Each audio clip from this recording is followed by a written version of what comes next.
Bonjour chers frères et sœurs de l'Église de Jésus. Aujourd'hui nous sommes le lundi 4 octobre 2021.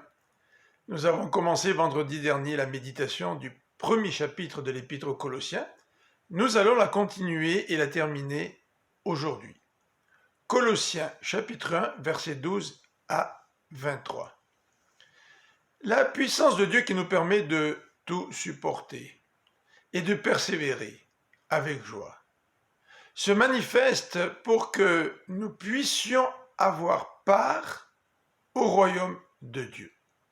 Le verset 13 nous dit en effet, Dieu nous a arrachés des ténèbres pour nous faire passer dans le royaume de son Fils.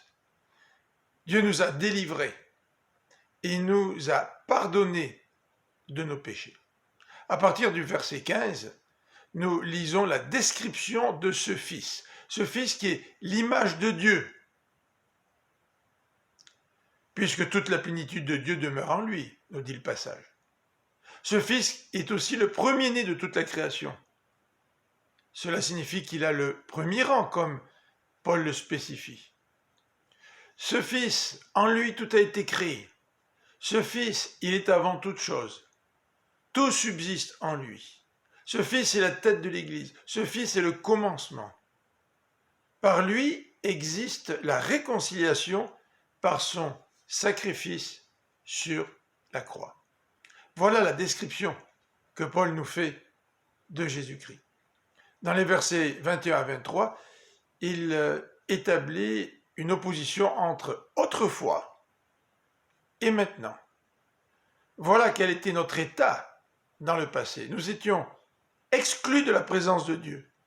Nous étions ses ennemis et nous le manifestions par nos œuvres. Mais maintenant, nous avons été réconciliés par Jésus avec Dieu. Comment? Par le sacrifice de Jésus. Pourquoi? Pour devenir saints et irréprochables devant Dieu.